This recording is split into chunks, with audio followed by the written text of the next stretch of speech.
Hello students, তোমাদের সবাইকে আমাদের চ্যানেলে ওয়েলকাম জানাই।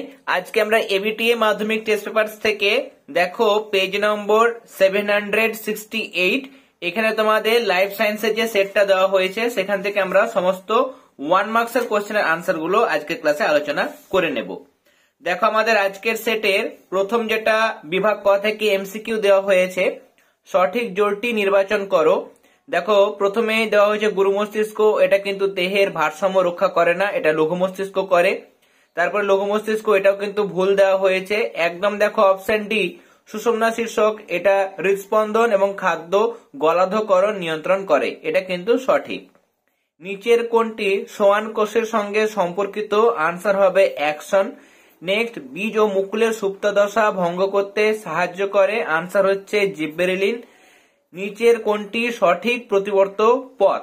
দেখো প্রথমে হচ্ছে সেটা হচ্ছে গ্রাহক, সেখান থেকে অন্তর্বাহী স্নায়ুর মাধ্যমে স্নায়ু কেন্দ্রে পৌঁছায়, তারপরে বহির্বাহী স্নায়ুর মাধ্যমে সাড়াটা কারক অঙ্গে পৌঁছায়, তার মানে এটা দেওয়া হয়েছে সঠিক।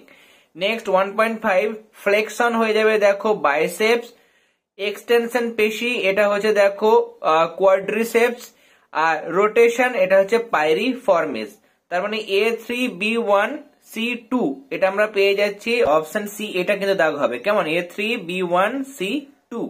নেক্সট 1.6 মাইটোসিস কোষ বিভাজনের কোন দশায় ক্রোমোজোমগুলি ক্রোমাটিড গঠন করে? আনসার হবে অ্যানাফেজ। নেক্সট, কালো বর্ণ আর অমসৃণ রোমযুক্ত গিনিপিগের জিনোটাইপ শনাক্ত করো। এখানে দেখো ক্যাপিটাল বি স্মল বি, একটা যদি ক্যাপিটাল বি থাকে তার মানে কালো, আর একটা যদি ক্যাপিটাল আর থাকে তার মানে সেটা অমসৃণ। তাহলে কালো অমসৃণ, এটা হচ্ছে কালো অমসৃণ, তার মানে অপশন এ। এগুলো দেখো কালো কিন্তু এটা হচ্ছে মসৃণ, এটা কিন্তু কালো, এটাও কিন্তু মসৃণ। এখানে দেখো এটা সাদা আর অমসৃণ, সাদা অমসৃণ, এটা দেখো সাদা আর এটা হচ্ছে মসৃণ, আর এটা হচ্ছে দেখো সাদা, এটা অমসৃণ। তাহলে কালো অমসৃণ মানে অপশন এ হবে রাইট আনসার। এরপরে নিচের কোন দুটিকে মেন্ডেল প্রচ্ছন্ন বৈশিষ্ট্য হিসাবে নির্বাচন করেছিলেন? এখানে যতগুলো দেওয়া হয়েছে বেশিরভাগই দেখো তিনটে হচ্ছে তোমাদের প্রকট গুণ দেওয়া হয়েছে। একমাত্র অপশন বি, কাণ্ডের দৈর্ঘ্য যদি লম্বা হয় তাহলে প্রকট, আর খর্ব হলে প্রচ্ছন্ন। আমার এখানে প্রচ্ছন্ন বৈশিষ্ট্য বের করতে হবে। আর পরিণত বীজের আকার যদি গোলাকার হয় তাহলে প্রকট, আর কুঞ্চিত হলে প্রচ্ছন্ন। তার মানে অপশন বি হবে তোমার রাইট আনসার। এরপরে 1.9 অসম্পূর্ণ প্রকটতার ক্ষেত্রে এক সংকরায়ন পরীক্ষা F2 জনিতে ফিনোটাইপিক অনুপাত কি হতে পারে? অসম্পূর্ণ প্রকটতা যখন হয় তখন জিনোটাইপিক এবং ফিনোটাইপিক দুটো অনুপাতই একই হয়, এবং সেটা হচ্ছে 1:2:1। নেক্সট, মানুষের ক্ষেত্রে সঠিক জোটটি নির্বাচন করো। এখানে দেখো এটা হচ্ছে কোশ্চেন নাম্বার 10। এখানে বলা হচ্ছে সঠিক জোটটি আনসার হবে দেখো এখানে অপশন সি, ডিম্বাণুর স্বাভাবিক ক্রোমোজোম বিন্যাস হচ্ছে 22A প্লাস এক্স ক্রোমোজোম। ডিম্বাণুর ক্ষেত্রে মহিলাদের ক্ষেত্রে দুটোই কিন্তু এক্স ক্রোমোজোম থাকে, ওয়াই ক্রোমোজোম কিন্তু থাকে না।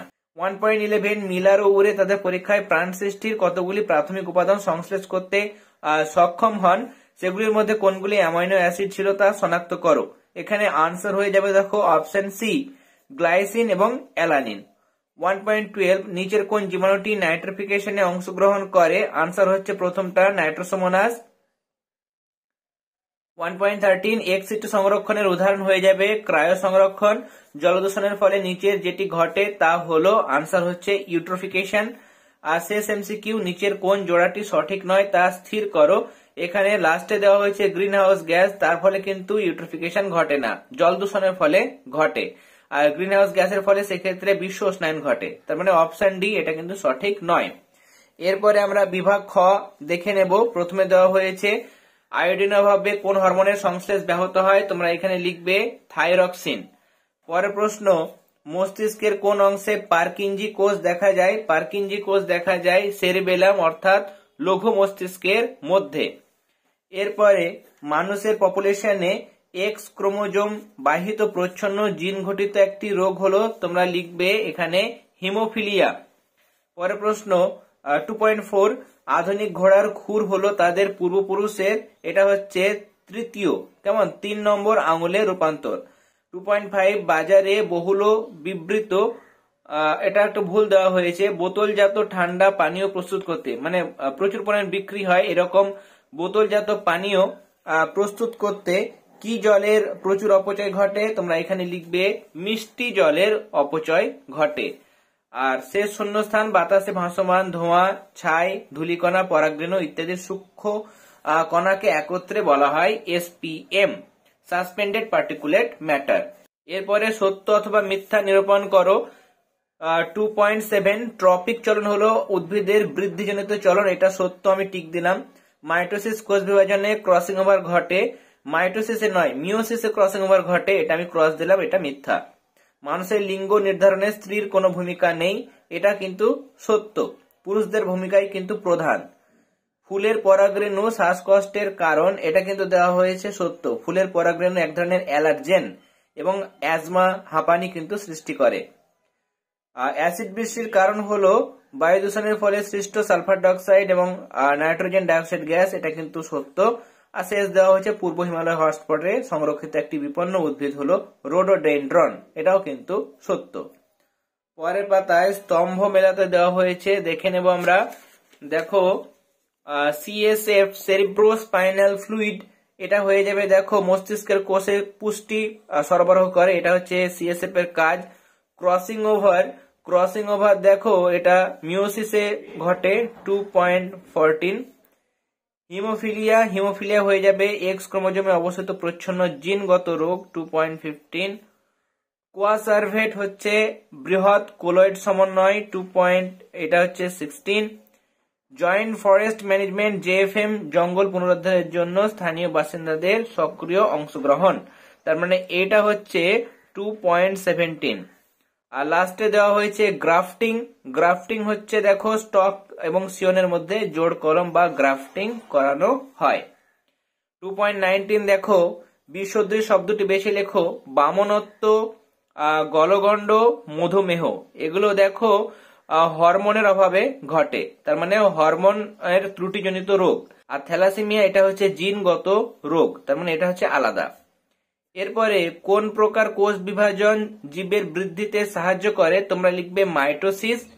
নেক্সট, নিচে সম্পর্কযুক্ত একটা শব্দ জোড় দেওয়া হয়েছে, প্রথম জোড়টির সম্পর্ক বুঝে দ্বিতীয় জোড়টি শূন্যস্থানে উপযুক্ত শব্দ বসাও। গুরু মস্তিষ্কের যেটা অর্ধগোলক দুটো সেটা কর্পাস ক্যালোসাম দ্বারা যুক্ত থাকে, তাহলে সেক্ষেত্রে প্রশ্ন হচ্ছে লঘু মস্তিষ্কে ভার্মিস দিয়ে যুক্ত থাকে, কেমন ভার্মিস স্নায়ু যোজক।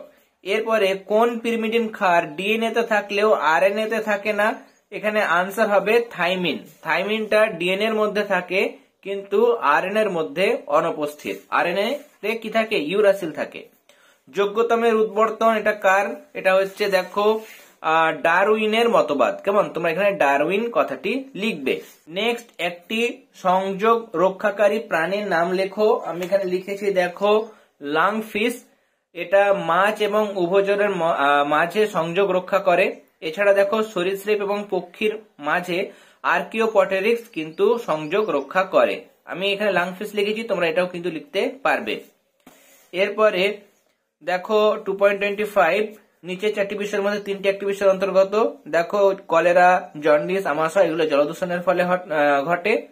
আর শেষ প্রশ্ন, লেগ হিমোগ্লোবিন কি?